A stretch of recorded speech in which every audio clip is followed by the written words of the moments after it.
To quote a character in this show, Evelyn, "The truth hurts, doesn't it?" One take, one take, one take, one take.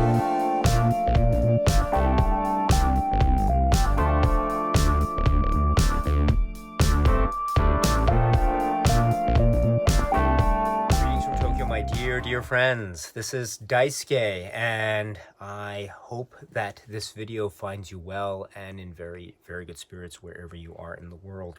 I find myself in very excellent spirits because on this occasion I'm able to rewatch the great episodes from this great series, which is Twin Peaks, which is right here.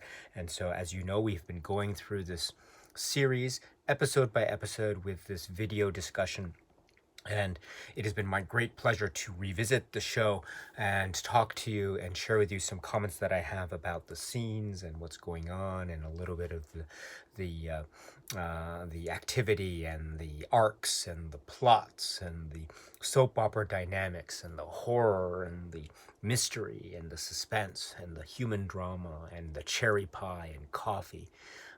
And the like, and the owls and the birds and the trees and the wind and the air and everything in between. That is Twin Peaks in a nutshell. So now let us talk about the current episode, which is referred to as episode 22, directed by Diane Keaton. And it has a number of various, developments of plot that we have seen in this so-called latter portion of the first two seasons of Twin Peaks. And so let us talk about the events leading up to and including those found in episode 22. Not necessarily beyond episode 22, but let us focus in on everything up to this very jam-packed episode. Now, I must say, too, that I am not an expert when it comes to Twin Peaks. I'm getting lots of the details wrong.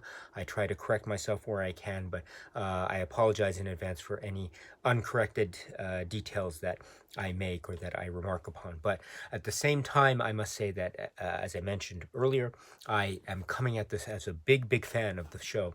I have seen the show so many times on many different formats, including the recent Blu-ray sets, including this great set, by the way.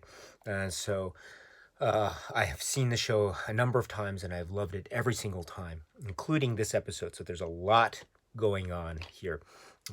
To quote a character in this show, Evelyn, "The truth hurts, doesn't it?" So indeed, a lot of things are revealed, and when the truth is revealed, sometimes it can become a great weight off of our shoulders. You know, the tension is released, but also it can hurt. And indeed, a number of the truths that are revealed throughout the show Twin Peaks, and indeed those truths that are revealed or that are beginning to unravel and get revealed in episode 22, can be said to be very hurtful indeed. So let's get right to it. So yes, so we mentioned, of course, the idea here of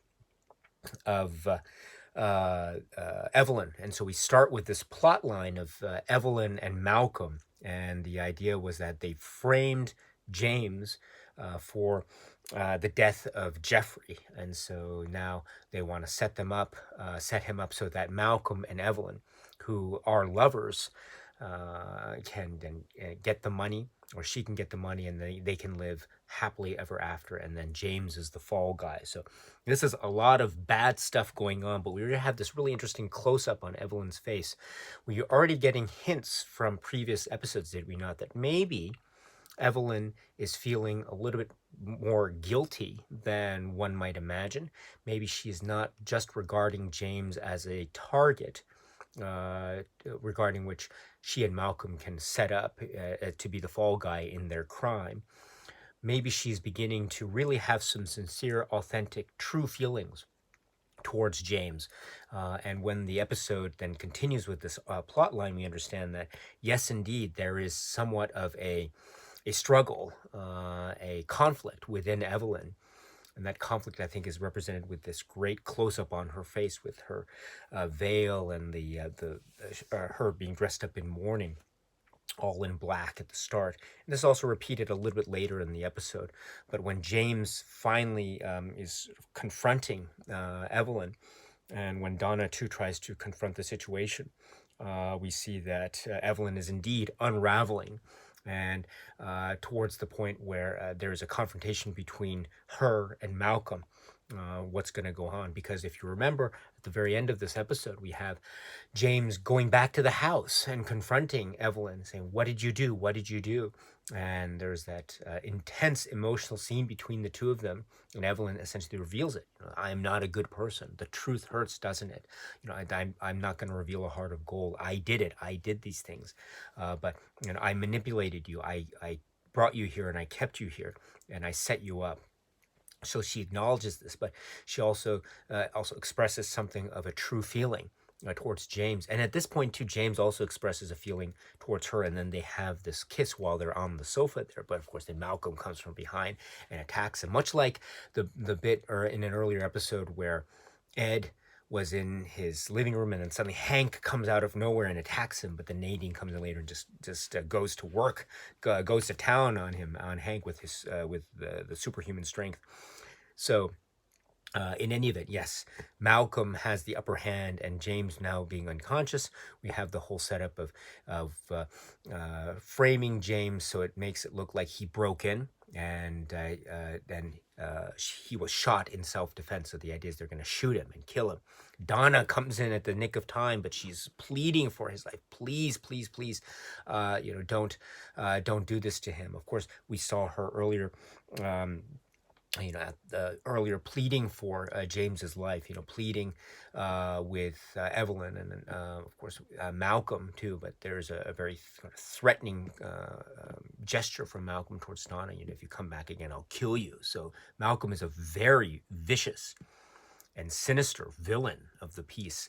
So you don't want to cross paths with Malcolm. So but again, at the same time, Malcolm is a bit of a slimy character. So will he get his comeuppance in this film? Well, in this work? Well, apparently, yes, he will, because while he is going to set up James to be the fall guy and indeed kill him under the ruse of him having broken in, Evelyn is having second thoughts. Donna comes in, pleads for his life once again, but Malcolm is not having any of it, giving Evelyn the gun. Evelyn does not hand over the gun yet. Evelyn still has the gun. She stands up. Malcolm goes over to her in a final type of confrontational gesture, and then she shoots him right through his body, and then he falls dead. And then that is kind of the climax, if you will, of the Evelyn storyline, or it seems that way. Malcolm is dead, or we think he's dead, and now she is lying on his body in this sort of state of delirium. And so we think that this is something that is so traumatic that she's gone over the edge. And in the meantime, of course, Donna and James, what will happen to Donna and James going forward? What will happen with Evelyn going forward? Who knows? But it seems like, at least for the time being, there's a type of resolution to this epic saga that is the story of James traveling outside of Twin Peaks, Wally's and 96, and then Evelyn and Jeffrey and Malcolm and all that storyline. So, wow, what a full meal, as a matter of speaking. And I should point out too that this is maybe for some people, this whole storyline of Malcolm and Evelyn and James, maybe it might seem a little bit sort of over the top and soap opera-y. And indeed, if you feel that way, that's okay. But I think it does have a continuing sense of the James storyline. It also shows the devotion of Donna, because Donna really is very forthright, and she's coming to the rescue in a way that I think shows her assertiveness in a very positive way. And also she's very emotional, and also is a way of reminding us too of the strong emotional connection that she has with James. Now, also, it's a good reminder too of the world outside of Twin Peaks. We have maybe heard about places outside of Twin Peaks, like Seattle, like Hong Kong, when we're talking about Jonathan, or we're talking about Thomas Eckert or Andrew Packard or things of that, or Josie. But we are, for the most part, in Twin Peaks or in the surroundings of Twin Peaks. So when we travel outside of Twin Peaks, it tends to be a kind of interesting story. Let's keep let's keep it in mind, maybe down the line, if we have any other, say, scenes or moments or episodes or whatever that will take place in areas other than Twin Peaks. It might be an interesting way of, again, maybe exploring other geographical points that still have a connection with Twin Peaks, but are then outside geographically from Twin Peaks. So that's an interesting aspect going forward and included in this show and then going forward in future episodes. So let's keep that in mind. And then, of course, we have the um, let's see, we have the continuing saga, right, of Bobby and Shelley, and of course now with Leo gone, Shelley and Bobby then go to the police. Bobby is now showing his once again his sort of his arrogance and cool, arrogant nature towards authority figures, towards adult figures. And so he has that maybe somewhat disagreeable side to him. And maybe it has something to do with his upbringing, maybe it has something to do with his own character, who knows. But this is something that's consistent that we've seen from the very pilot of the show, and then now it's still ongoing, and he has a sense of almost maybe disrespect or a sense of maybe not necessarily believing the words of the authority as presented by Sheriff Truman here. But and then also this has Dale Cooper asking about the mill, where he was during the mill fire, etc. So, and so we have that continuing storyline, or again, a reminder of what happened at the mill. Again, this was from several episodes back. But again, I like these lovely callbacks to earlier events from, say, season 1 or the beginnings of season 2. And again, reminds us of the whole overarching nature of Twin Peaks and where we came from in the first place. So, and then also we have the mentioning of Hank having shot Leo. You know, was it Bobby that shot? No, it was Hank that shot Leo. And then so we have that Hank Jennings storyline, and this will lead to or become one of the contributing factors to Sheriff Truman talking to Norma a little bit later about Hank maybe being in the hospital, but maybe he will have to go back to jail because of violation of parole and maybe a sort of attempted murder or assault on Leo Johnson, whatever the charges end up being in that department should they ever arise. And so this is then news to Norma, and so Norma then reveals that she doesn't want him back in her life. And of course we know the reason why, because elsewhere in this episode we see her in bed in a very intimate setting with Ed. And so they are lovers, and we understand too that there is a strong emotional bond between the two of them. And they're talking, there's this, again, I love the Ed Norma dialogue.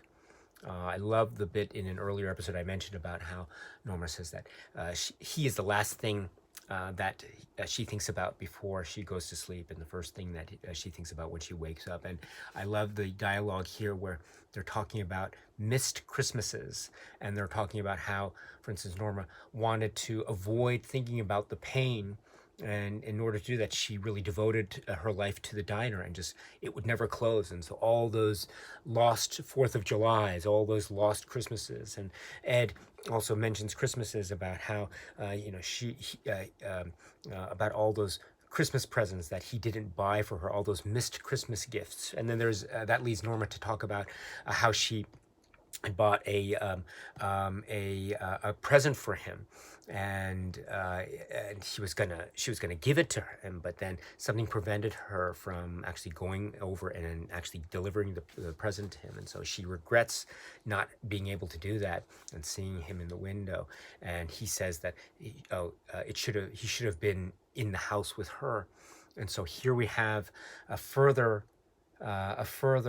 summation or a confirmation of their love and devotion. And so maybe they'll be thinking about the future, and there's almost a kind of lovely emotional giddiness, and they're very cute, and it's really lovely to see. And this is the moment too where Nadine comes home after winning, what is it, second place in the wrestling competition, after finding out that she had been disqualified for using an illegal move, like it was airplane move, or airplane slam, I forget the exact phrase. But yes, now she comes into the bed where Ed and Norma are. So it's a kind of awkward position, but Nadine, being Nadine, she seems to not mind. She says she knew about the two of them, but she seems to be okay with this.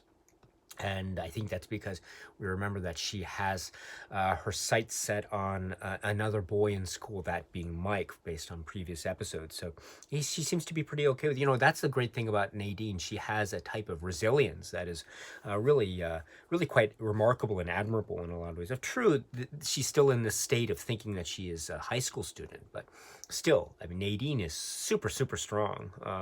And we'll see what goes on in terms of Norma and Ed, and then in terms of Mike and Nadine, and that continuing saga. I use the phrase continuing saga a lot because there are a lot of continuing sagas going on in these episodes, so that is certainly one of them. I really love these Ed and Norma. Wow, I'm hoping for this. Speaking of Ed and Norma and Shelley and Bobby, so this is also, we have the reunion of Shelley and Norma at the Double R. So Shelley comes back. Her arm is in a sling, of course, but she essentially asks to have her job back, and Norma, without hesitation, welcomes her back in open arms. And so I love that union again. That smiles that the two of them, they really love each other. And they love the diner, and they love what it brings. And so you can tell too from that dialogue that Norma had in bed with Ed, just how much she really devoted to the diner. And you can also sense that with some of the earlier episode exchanges that she had with Vivian about how much she cares about the diner. And so I really love that. And you can tell Shelley loves it too. So I love that rapport between the two of them, and they are back. Shelley is back at the diner. So well done. Well done. Also, in terms of continuing sagas, we have to recall Josie. And Josie, what's going on with her? Now, I forgot to mention from the previous episode's discussion the detail about Jonathan, who's identified here as Jonathan Kumagai. And there's the copy of the newspaper article about his killing. And we get some more details about his killing, that he was shot in the back of the head. And Josie is being questioned about whether she has any knowledge about this or not. So, unfortunately for everyone concerned in the Josie Packard storyline, in particular Sheriff Truman, there might be some details that might be leading to some kind of incrimination or possible incriminating evidence against Josie Packard, but we shall see. That incriminating evidence seems to be building when we have Albert. Now, I should mention before I get to that stuff, Albert returns to Twin Peaks again. I love Albert's return here. Albert has grown in terms of a character development. He still has that acerbic wit that shows through every once in a while, but he seems to be more welcoming with open arms. I love the moment when he returns and he and Sheriff Truman hug. They have that great hug and embrace. I love that so much. It reminds me of the line, "I love you, Sheriff Truman," from some episodes back. And he of course greets Dale Cooper, and again on orders from Gordon Cole, because of what's going on with the circumstances here. But also Albert takes the opportunity to report to Dale Cooper more forensic evidence reporting about the fibers, vicuna. If we recall from Gordon Cole, when he visited Twin Peaks before he went off to Bend, Oregon, he mentioned Albert's forensic analysis showing that the fibers outside of Dale Cooper's hotel room, regarding the time he was shot in his hotel room 315, there were fibers from a vicuna. The coat was vicuna, according to Sheriff Truman from that episode. The coat was vicuna. So now we have further identification of the vicuna coat fibers and Josie's coat. So it's all beginning to match. And then there's going to be more forensic evidence analysis regarding the gloves and if there's any kind of gun powder residue. So that's going to be tested. Also, the bullets. Now, there were the bullets that were found in the body of Jonathan. And so it might be that if those bullets match to the bullets that were found when Dale Cooper shot, then maybe this will really incriminate Josie all the more, not just in terms of the killing of Jonathan, but also maybe the shooting of Dale Cooper. So we shall have to wait and see, because remember, that was the cliffhanger of season 1, was it not? The season cliffhanger was the shooting of Dale Cooper. So from an assailant that we didn't see. We just saw the close-up of the gun, but we didn't see the face. So that still is a mystery that is left unanswered. But again, maybe we're going to find more answers to that particular, as of now, unresolved mystery. Um, so we shall have to see about this. Now, we have too, in terms of Josie, another development, because if we recall from the last episode, who arrives at Twin Peaks but none other than this mysterious figure known as Thomas Eckert. And so now Thomas Eckert now reaches out, um, reaches out and calls.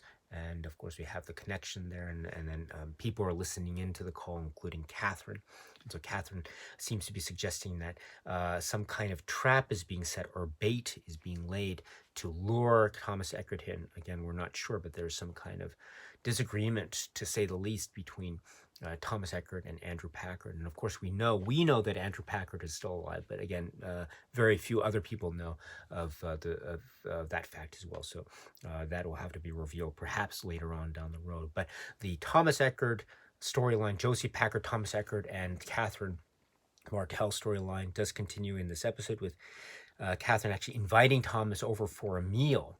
And so I think during the dialogue, right, where they talk about how Andrew and Thomas were rivals, but that Catherine seems to be insinuating or suggesting some kind of deal that might involve Thomas taking Josie back, maybe even against her will. So again, a lot of sinister goings on here in Twin Peaks now, with the arrival of this mysterious figure, Thomas Eckert. And if you notice, when he takes off his sunglasses earlier on in this episode, there's he has a type of red in his eye, or almost pink eye on one side. So anyway, this is the great actor David Warner, of course. So we shall see what goes on here with Josie and Thomas Eckert and Catherine and Andrew Packard, and indeed Pete as well, because Pete is somewhat related to this particular plot line. He's also related to another plot line in Twin Peaks lately, which is the Wyndham Earle chess plot line. That's a big deal now, or that's one of the big deals, because it's one of the most immediate threats towards Dale Cooper's livelihood and security.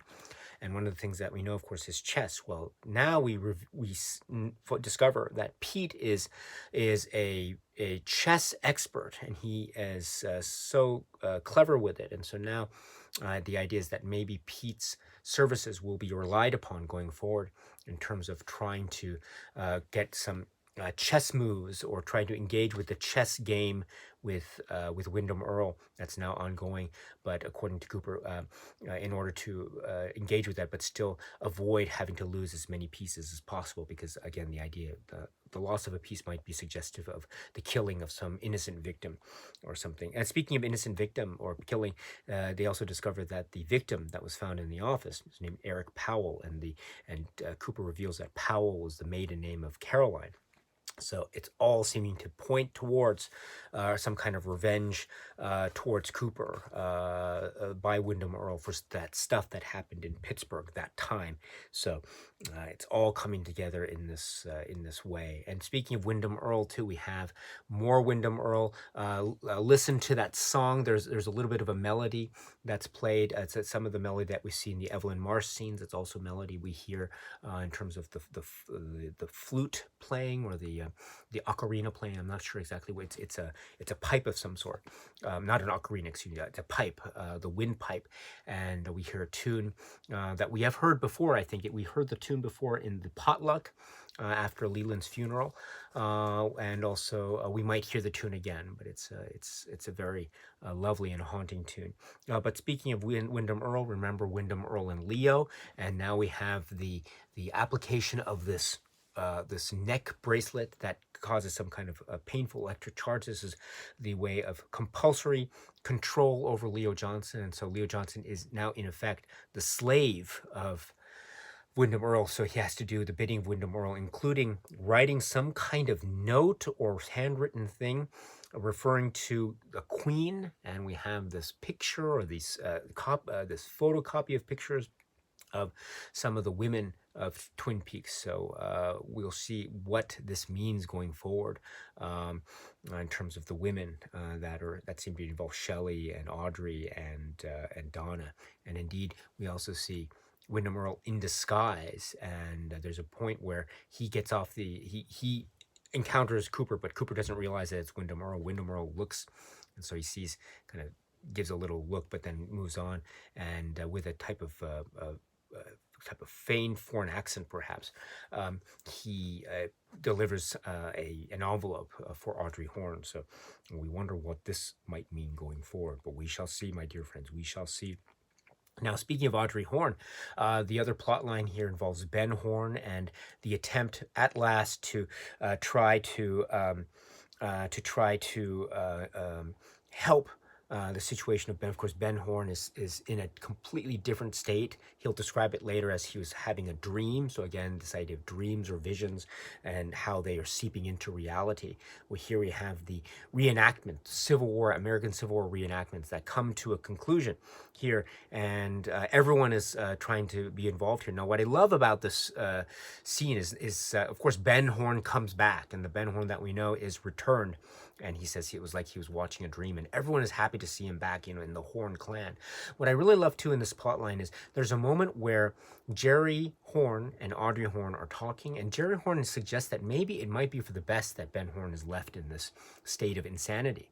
Well, Audrey makes a type of threat towards Jerry and convinces him that really should help Ben Horne come back.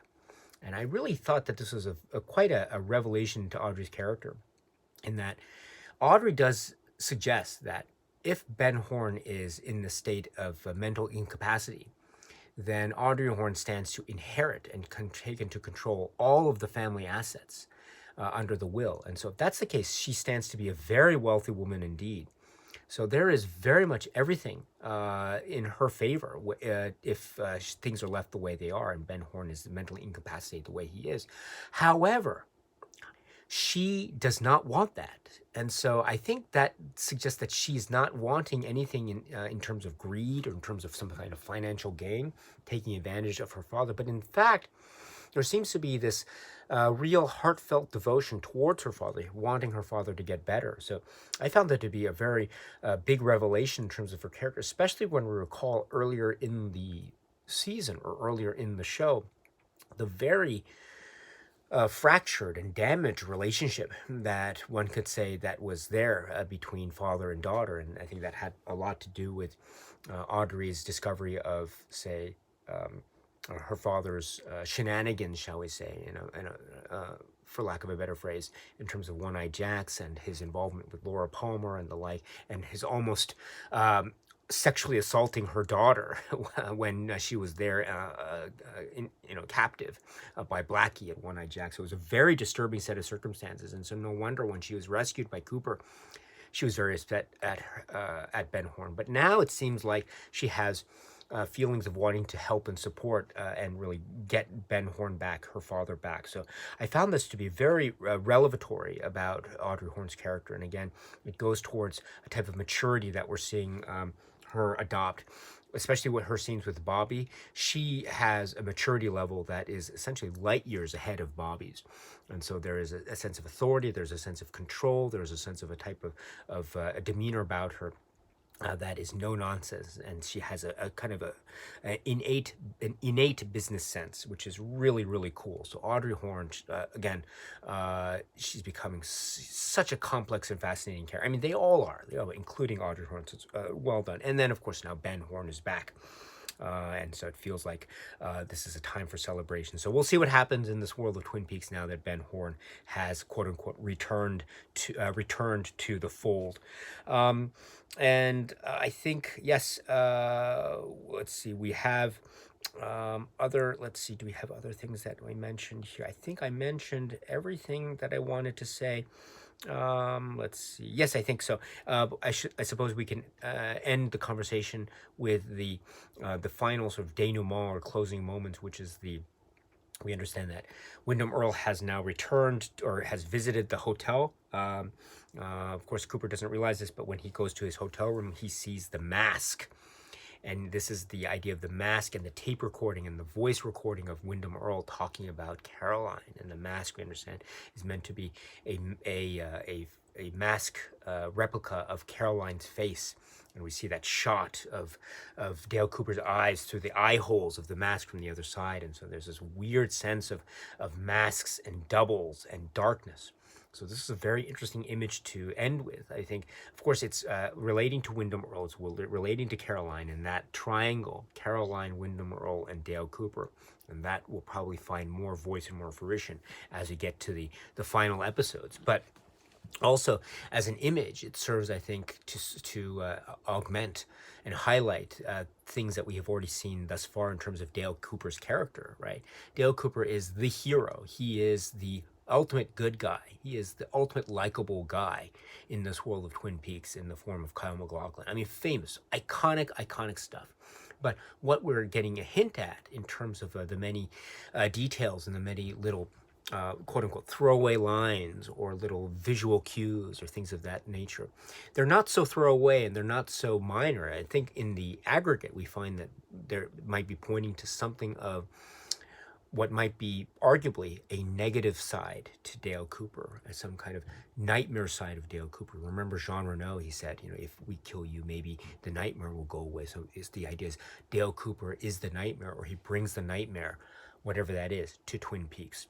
Also the notion of Dale Cooper somehow identifying within himself a weakness or a type of failure of what happened in Pittsburgh, what happened to Caroline, what happened to Wyndham Earl. He seems to have a feeling of the weight of responsibility on his shoulders. So maybe this is pointing to some kind of failing of character. Again, we don't know, but it might be. And if that's the case too, we also remember the discussions from Major Briggs and also Hawk about the White Lodge and the Black Lodge, right? Confronting things with fear will lead to, or the idea of the annihilation of the soul. And so this idea of doubles too is augmented to the idea of masks.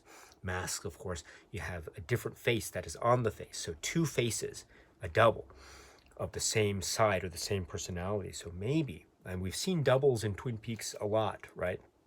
And masks and hidden agendas.